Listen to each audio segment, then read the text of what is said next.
পক্ষ থেকে সবাইকে স্বাগত ইউটিউব চ্যানেলে। হ্যাঁ, নমস্কার ম্যাম, দর্শক বন্ধুদেরও নমস্কার জানাই। ম্যাম, আগের ভিডিওটিতে আপনি বলেছিলেন যে এক্সামের টাইমে কিভাবে বাচ্চাদেরকে স্ট্রেস থেকে মানে আমরা একটু নিস্তার দিতে পারি। তো এখন আপনার কাছে জানতে চাইবো, যদি একটু বলে দেন যে আর কি কি কারণে এক্সাম ছাড়াও বিভিন্ন কারণে তো স্ট্রেস হয়, তো কারণগুলো কি, এবং সেখান থেকে ওভারকাম আমরা ফ্যামিলির মধ্যে কিভাবে বাচ্চাটিকে সেখান থেকে বার করে আনতে পারি বা তার সাথে অ্যাডজাস্ট করতে শেখাতে পারি, যে কিভাবে সে সেটা ওভারকাম করবে নিজের থেকেই। ওটা যদি একটু বলে দেন ভালো হয়। একদমই, শুধু পরীক্ষা নয়, তুমি ঠিকই প্রশ্নটা করেছো। পরীক্ষার সময় যতটা বিশেষ সময় বা বছরের 2-3 বার এরকম বড় পরীক্ষাগুলো হয় বা বোর্ডের পরীক্ষা হয়, তখন তো একটা উৎকণ্ঠা চলতেই থাকে বাচ্চাদের মধ্যে। কিন্তু তাছাড়াও না, সমাজে বলো বা পরিবারের মধ্যে বলো, অনেক বিষয় কিন্তু বাচ্চাদের উদ্বেগ এবং উৎকণ্ঠা হতে থাকে, যেগুলো হয়তো বাচ্চারা ঠিক মতন প্রকাশ করে না বা এমনভাবেই সে প্রকাশগুলো আসে যার ভাষাটা আমরা বুঝতে পারি না। যেমন ধরো, ছোট উদাহরণ দিয়ে বলি যে একটা ফ্যামিলিতে ডিসহারমোনি চলছে, খুব কমন না বিষয়টা। কোনো কারণে হয়তো বাবা মার মধ্যে সম্পর্কের একটা অবনতি ঘটেছে, কিংবা পরিবারের মধ্যে হয়তো মানে কোনো কারণে মাকে খুব হ্যাকেল হতে হচ্ছে, বাচ্চাটা কিন্তু সেটা চুপ করে সহ্য করে যাচ্ছে বা দেখে যাচ্ছে পুরো বিষয়টা। তার মধ্যে কিন্তু একটা অস্থিরতা সৃষ্টি হচ্ছে। একদম ছোট বাচ্চা হলে সে সবসময় হয়তো প্রকাশটা সেভাবে করে না, বুঝতে পারে না, মনে হয় অ্যাপারেন্টলি মনে হয় বুঝতে পারে না আমাদের কাছে। যে অনেকে এসে আমাদেরকে বলেন যে না, আমার বাচ্চা তো অনেক ছোট, এগুলো তো ওর বোঝার ব্যাপারই নয়। কিন্তু আমরা দেখতে পাই যে সে হয়তো খাওয়ারটা ঠিক করে খাচ্ছে না, বা হঠাৎ করে ভীষণ চুপ হয়ে গেছে, বা হঠাৎ করে যে কাজটা করতে পারতো ভালো, যেটা ভালো বাসতো, সেটা থেকে সে সরে যাচ্ছে, এইগুলো আমরা দেখতে পাই। তেমনি ধরো, ঘরে একটা খুব নিজেদের মধ্যেই ঝামেলা, ঝঞ্ঝাট, অশান্তি বাবা মার ভিতরে ঘটে গেল, তো সেইটা কিন্তু বাচ্চারা কিন্তু খুব লক্ষ্য করে। হ্যাঁ, ওদের ভিতরে কিন্তু এফেক্ট আসতে থাকে। যখন ওদের সাথে আলাদা করে কথা বলা যায় বা ওদের মনের মধ্যে ঢোকা যায়, তখন কিন্তু তুমি বুঝতে পারবে যে এই যে সংসারের ভিতরে একটা বেশি রকম ডিসহারমোনি, বেশি রকম ছন্দ পতন বলতে পারো। ছোটখাটো সমস্যার কথা কিন্তু আমি এখানে বলছি না, ছোটখাটো সমস্যা সমস্ত হেলদি ফ্যামিলিতেই হয়ে থাকে, হেলদি রিলেশনশিপের মধ্যে হয়ে থাকে।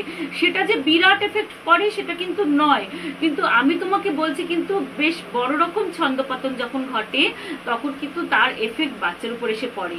সেটা পরিবারের মধ্যে বা এক্সটেন্ডেড ফ্যামিলির মধ্যে, বা ধরো কোনো বিশেষ পরিস্থিতি, এই যে লকডাউনটা গেল 20 সালে, তো একটা আর্থিক প্রবলেম সবার মধ্যেই হয়েছে, সব ফ্যামিলিতে আর্থিক অবস্থার অবনতি হয়েছে। যে যেখানে দাঁড়িয়েছিল প্রত্যেককেই একটা মানে ফিনান্সিয়াল স্ট্রাগল করতে হয়েছে। তো বাচ্চারা কিন্তু মানে তার মধ্যে বসে বসেও কিন্তু বাচ্চারা অনেকেই অনেকভাবে কিন্তু ফিল করেছে যে ফ্যামিলির মধ্যে একটা তার টেনশন চলছে, অসুবিধা চলছে। ফ্যামিলি ডিসহারমোনি ছাড়াও আরো কিছু বিশেষ বিশেষ কারণ আছে, যেমন ধরো পিয়ার প্রেশার। হ্যাঁ, তো বন্ধুদের সাথে কোনো সমস্যা হলেও, তারপরে ধরো খুব ছোট ছোট ইস্যুস, মানে বন্ধুদের বাড়িতে সে দেখতে পাচ্ছে অনেক কিছু, বা তার বাড়িতে হয়তো সে অবস্থাটা সেরকম নয়। হ্যাঁ, এই ব্যাপারগুলো থাকে।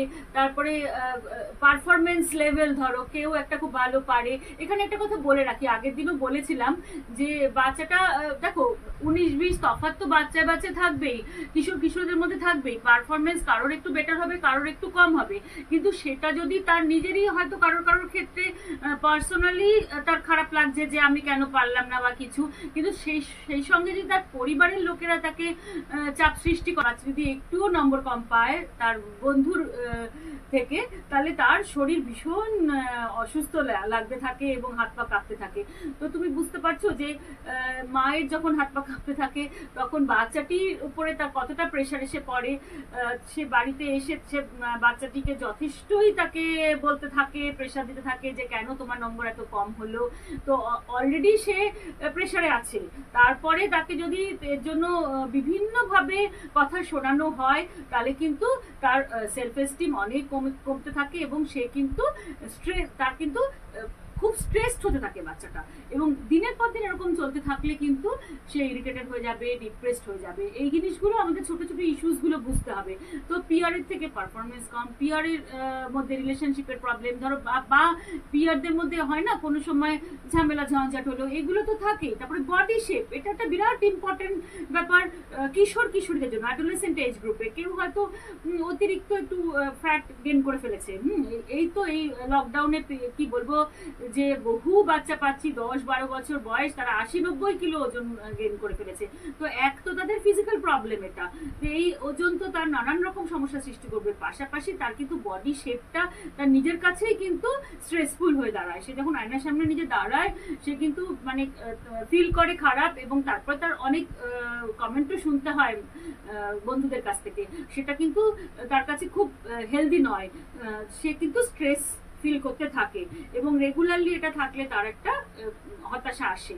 তেমনি ধরো কিশোর কিশোরদের ক্ষেত্রে পারফরমেন্স কম হলো বা অ্যাডভেঞ্চার করার জন্য হলো, নেশার মধ্যে ঢুকে গেল, সেই নেশাটাও কিন্তু ভীষণ স্ট্রেসের কারণ।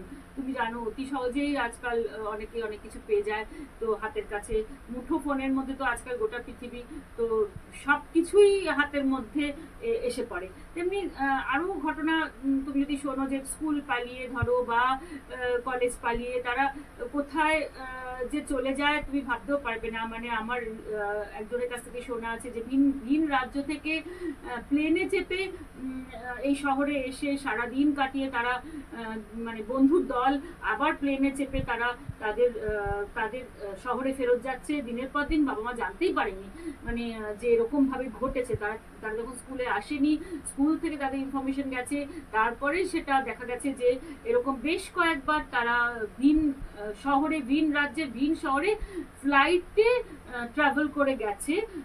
একবার নয়, বেশ কয়েকবার, যেটা তাদের পরিবারের কাছে জানা নেই। তার মানে বুঝতে পারছো যে এই ফ্লাইটের ভাড়াটা তো তাকে জোগাড় করতে হয়েছে।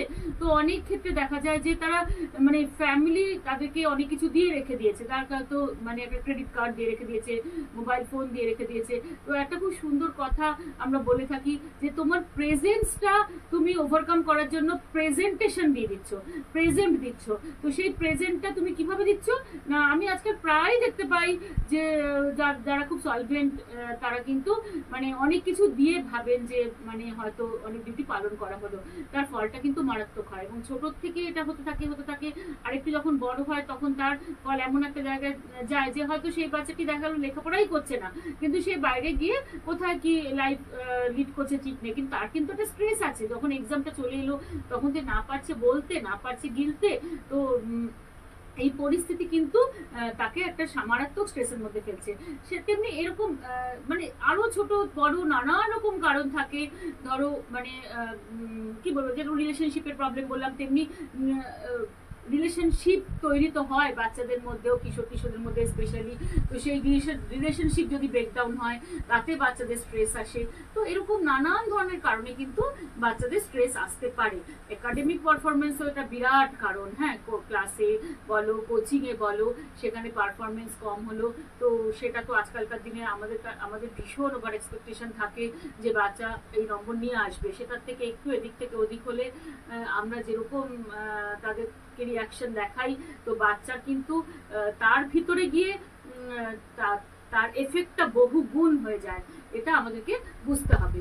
তো সেইগুলো যদি আমরা জানতে পারি যে কোন জিনিস আমাদের, কোন বিহেভিয়ার এই আমাদের যে নানান রকম ব্যবহার এবং আমাদের যে ফ্যামিলিগত সমস্যা, তার এফেক্ট বাচ্চার উপর কিভাবে পড়ছে, তাহলে কিন্তু বুঝতে পারবো এবং তাকে হ্যান্ডেল করতে পারবো।